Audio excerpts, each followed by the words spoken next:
Привет всем любителям мобильных игр, с вами как всегда Mobile Gamer, и в данном видеоролике мы разберем последние новости по разработке War Arms, поэтому если тебе интересно, усаживайся поудобнее и не забудь поставить лайк и подписаться на данный канал, чтобы быть в курсе всех самых интересных игр на Android и iOS, ну а мы начинаем.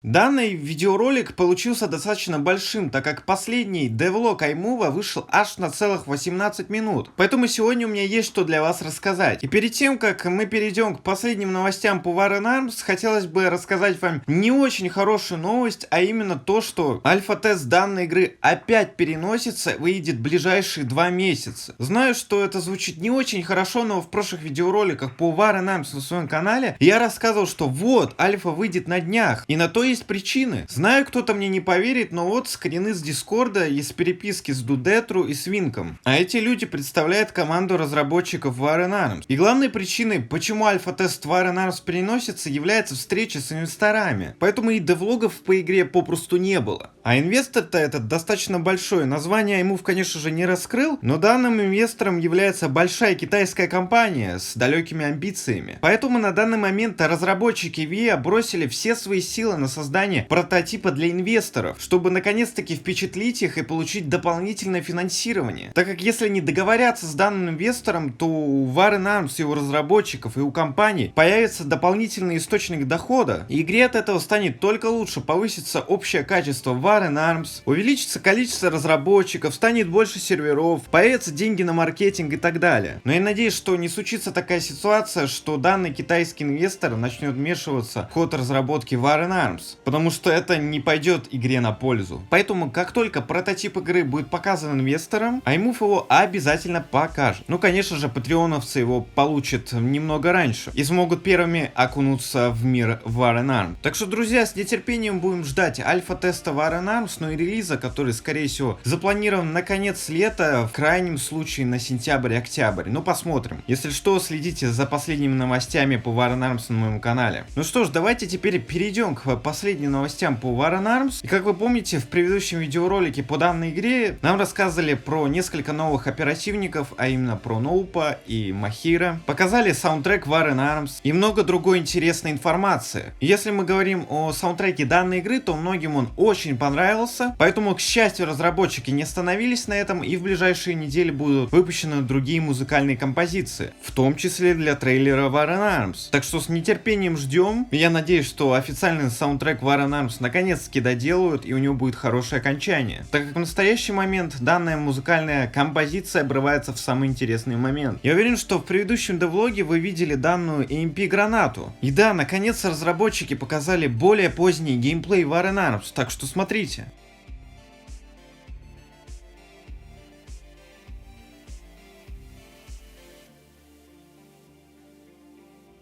Хочу сразу заметить, что текстурки у данной карты отсутствуют и является, так сказать, прототипом для теста основных функций War Arms. А так, если честно, все выглядит на достаточно неплохом уровне. Движение, смена оружия, бросок гранаты, все выглядит достаточно плавно. И только не пишите в комментариях, что руки оперативника выглядят как в Роблоксе, так как War Arms не вышла даже в альфа-тест и ругать пока что ее не за что. Сама же EMP-граната является аналогом флешки в COD Mobile и попросту на несколько секунд ослепляет вашего противника. Также была показана дефолтная моделька скина. Сделана она на достаточно неплохом уровне, но не могу не согласиться с iMove, что сталь на ноже выглядит недостаточно ярко. Хочется, чтобы она побольше блестела. Но это так, маленькие придирки, а в общем-то данная моделька сделана на очень хорошем уровне. Следующие действия разработчиков War Arms не очень понятны, потому что они решили переделать все оружия, чтобы они больше подходили под стилистику Valorant. Но не бойтесь, War Arms не удалят, так как оружие будут делаться с нуля, вдохновляясь Valorant, и никак не будут копировать его. Можете написать в комментариях, как вам данное решение разработчиков, и согласны ли вы с ним или нет. Будет интересно узнать ваше мнение. Но не заканчивая говорить о оружиях War Arms, хотел бы вам дать послушать звуковые эффекты самих оружий. Так что, друзья, слушаем их с комментариями самого iMove.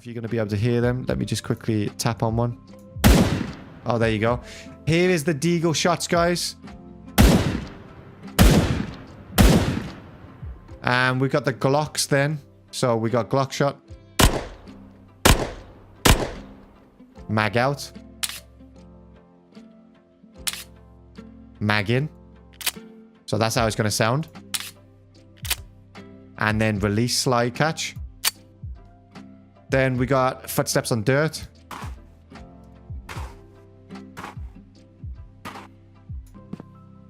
Concretes.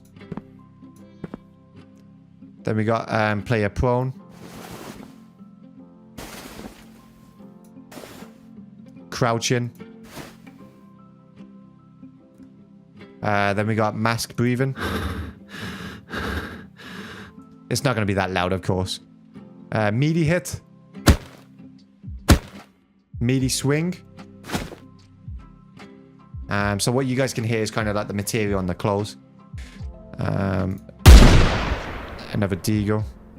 Deagle reload. That's the fold the mag out.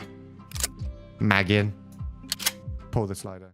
Не знаю, как вам, но они мне показались достаточно неплохими. Да, как по мне, в Call of Duty Mobile они звучат намного лучше, но и тут они сделаны на достаточно неплохом уровне и неплохо передают атмосферу самих оружий и их звучание. Это очень важно для любого шутера, так как звуковое оформление погружает игрока в свой игровой процесс, и от этого зависит первое впечатление от игры. Останется ли игрок в Iron Arms или нет? Ну а теперь давайте перейдем к текстуркам и окружению в Iron Arms. И сейчас на экране вы можете видеть текстурки песка, пола, стены, многое другое. И как уже многие догадались, первая карта в Iron Arms, которая будет доступна в альфа-тестировании, будет называться Оазис, так как действие в Iron Arms происходит в будущем, во время мировых войн, когда все попрятались в бункера, и жизнь наружу стала невыносимой. Сами же текстурки имеют хорошую детализацию и смахивают по стилистику Valorant.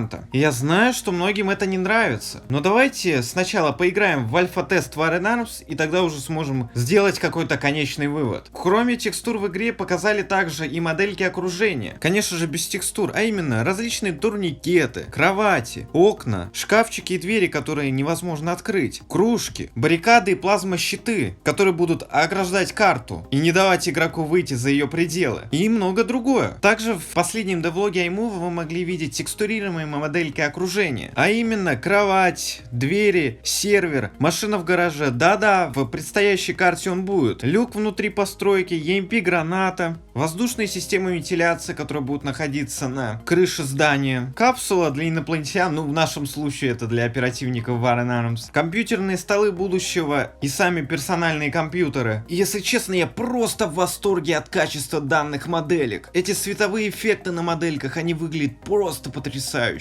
Да, я знаю, что такого качества в самой игре не будет, даже на ультра настройках графики, так как большинство нынешних смартфонов не смогут обработать такую крутую картинку, вследствие чего у Iron Arms будут огромные проблемы с оптимизацией. Поэтому такое качество картинки мы увидим только в трейлере в Iron Arms, который, я уверен, выйдет перед альфа-тестированием данной игры. Теперь же давайте поговорим о дизайне. И сейчас на экране вы можете увидеть магазин в Iron Arms, где мы сможем покупать различные скины, внутриигровую валюту, бустеры, значения которых я не понимаю. Если я получу какие-то уточнения от разработчиков по данному поводу, то я обязательно оставлю в комментарии под данным видеороликом и закреплю его. Ну и многое другое. Если честно, UI дизайн в Iron Arms сделан на высшем уровне. Он сочетается со всеми элементами менюшки, вписывается в концепцию данной игры. И как нам говорил iMove, он уже поиграл в Iron Arms, и она ему очень понравилась. Поэтому Rank Up Games с нетерпением ждет момента, когда сможет показать полноценный геймплей данной игры. Я уверен, он вам очень понравится. Ну и последнее, о чем я бы хотел поговорить в данном видеоролике, а именно о двух ранее представленных оперативниках, а именно про Махира и Ноупа. Вот о Alliance Ноупе вы могли бы услышать еще в прошлом видеоролике на моем канале по Iron Arms. Обычный оперативник с возможностью лечения своих сокомандников. Да, я подробно рассказал его о Махире, но информация, которую я рассказывал в предыдущем видеоролике по нему, была не до конца точной. И как я рассказал ранее, у него будет секретная способность, когда на несколько секунд Махир попросту пропадает и будет вне поля зрения любого противника. Поэтому жду с нетерпением момента, когда смогу опробовать данного оперативника. Но на этом данный видеоролик подошел подошел к концу, прошу, друзья, проявите терпение в ожидании альфа-теста War in Arms, потому что у разработчиков сейчас столько дел, они помимо разработки War in Arms работают на своих основных работах, поэтому 24/7 заняты какими-то делами. Я уверен, что если мы подождем еще чуть-чуть, то War in Arms станет только лучше и не повторит судьбу Киберпанка 2077. Будет интересно узнать в комментариях, как же вы относитесь к переносу альфа-теста War in Arms. Ну а с вами, как всегда, сегодня был ваш любимый Mobile Gamer. Не болейте, играйте только хорошие игры. Пока-пока и увидимся в следующих видеороликах не только по War in Arms, но и по другим мобильным играм. До скорого!